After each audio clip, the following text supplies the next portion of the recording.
Revelation 2800. From the 6th of July 1943. Professional missionaries. Academic knowledge. Every mission on earth with the aim of redeeming the bound souls is pleasing to God and thus has His blessing, but those who have accepted such a mission as their task in life must also endeavor to spread the pure truth. Not everyone can therefore carry out this work if he does not know the truth himself. And the human being's will is once again the decisive factor. It depends on the reason which impels him to tackle this work. His good will to be of service to God and to lead lost souls to Him will also grant him the pure truth which enables him to accomplish redemptive work on earth. This is why such an intention must first be preceded by the realization of his own lack of knowledge, which prompts him to genuinely turn to God with an appeal for spiritual enlightenment. Only this fulfills the first condition for a profession, which must arise from the heart. But it must not be a profession in the sense of the word.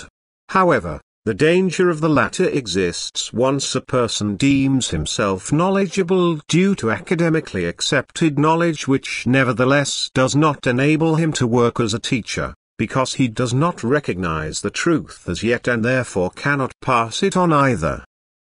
In that case he will never be able to instruct his fellow human beings correctly.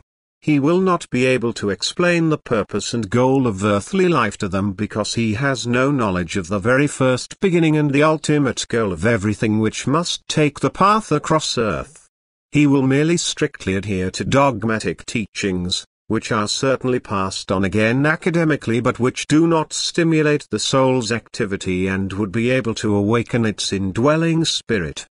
The human being merely accepts the knowledge intellectually but it fails to enter his heart and therefore does not achieve the soul's transformation which, however, is absolutely essential for the soul's redemption from its bound state. This academic knowledge can therefore never be enough for a mission on earth whose aim is the redemption of erring souls.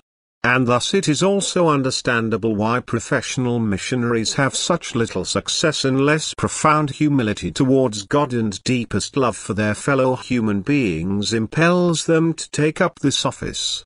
For only the latter are true servants of God whose work amongst people can be a blessing for them.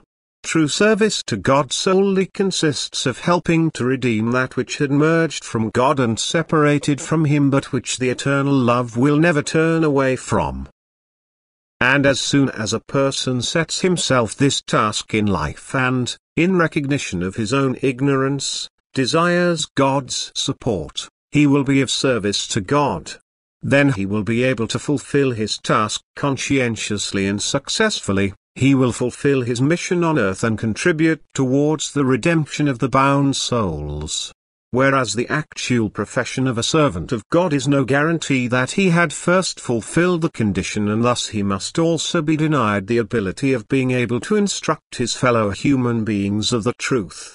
Consequently, the redemption of these souls is questionable, because only truth can set people free, because only the pure truth is redemptive. Amen.